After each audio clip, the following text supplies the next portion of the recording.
No, I'm probably going to live to 150. 150, yeah, with no lifestyle changes, which is nice, I think. Yeah.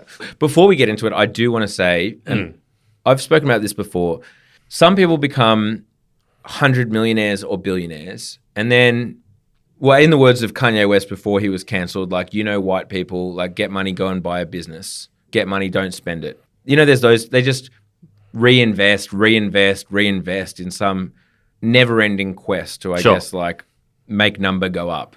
Then there are people, and my personal favorite is Tom from MySpace.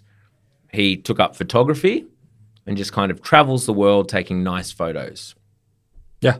And I'm like, damn, that's a good way to spend your life. He wouldn't have been a billionaire, but he'd be up there in the hundreds of millions, right? I think he made like $300 to $400 million something from the MySpace sale.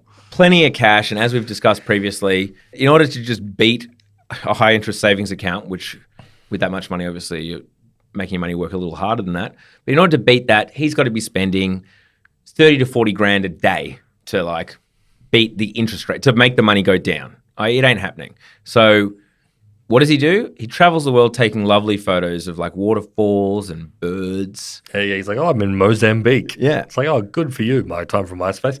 And he's certainly not being dragged in front of Congress to testify about anything. He's just chilling with his wife, just knocking about, having a lovely life. Like, that seems like a normal human being to me. Yeah, totally. And this guy, Brian Johnson, yep. He's also not doing the thing where it's like, reinvest all my money into another idea.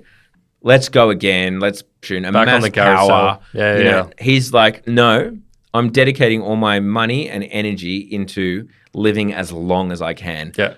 I respect it. It's not me, but I respect that more. Anyway, what's his daily routine?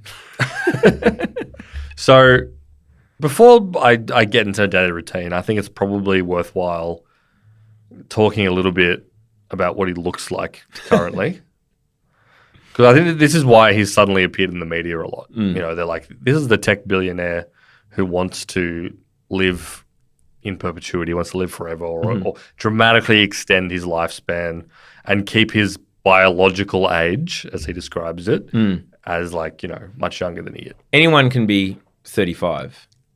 Anyone can be But 35. like, what's 35 mean? Like, there is so many 35-year-olds. Many people have been born and become 35. Are they all the same? Who cares?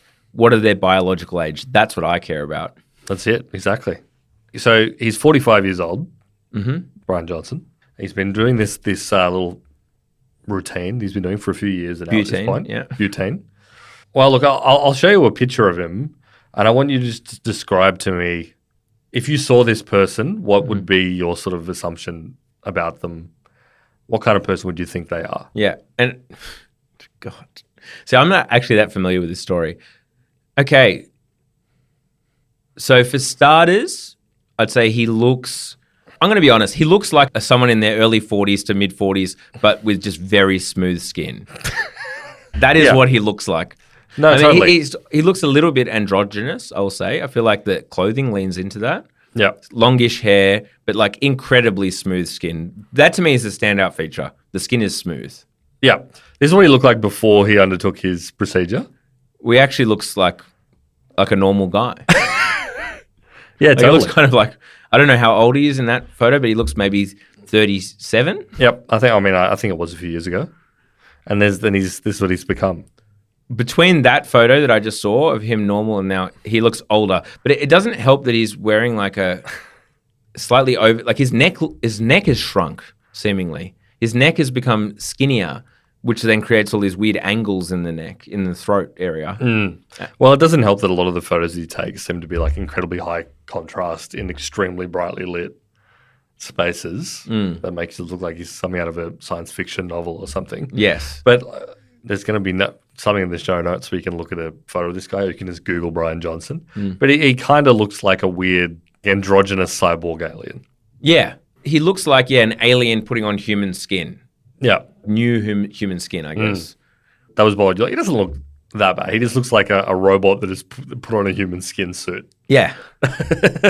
But look, the way that he has gotten to this and spurred an insane amount of like mainstream media, I guess you could say debate, is he now takes, well, we're going to go through this. But what's his goal? Is it 130 he wants to live to? He's got a goal, right? He wants to extend it as long as possible and then make it into something that's like a replicable process that other people could do. Oh, he is trying to productize it. He's trying to productize it. I mean, it's all public, but he wants to make it something that anyone could potentially do to extend their life as long as possible. Okay. And obviously, we're not going to know for 70 years whether he actually was successful. Yeah. And also, we're not going to know what like individual thing was actually helpful. Yeah. Because he's kind of gone. Hey, Raf. Hey, James. Did you know that you can get an extra episode of Down Round every single week on top of the one that you're already getting? Yeah, I knew that. Well, yeah, obviously you know, but the person is like, I'm using you as a vessel to explain. Sorry, as I'm the listener. No, go on, tell me more, James. How much does it cost? A mere $7 a month, Raf. Okay, where do I go to find out more about this? You go to downround.net. Okay, I want it. Well, I'm sure you do. I feel like I'm missing out by not having it. Exactly. No ads. Second episode per week, and a few other little goodies that coming down the pipeline as well. Head to downround.net. Downround.net. And sign up to Downround Premium.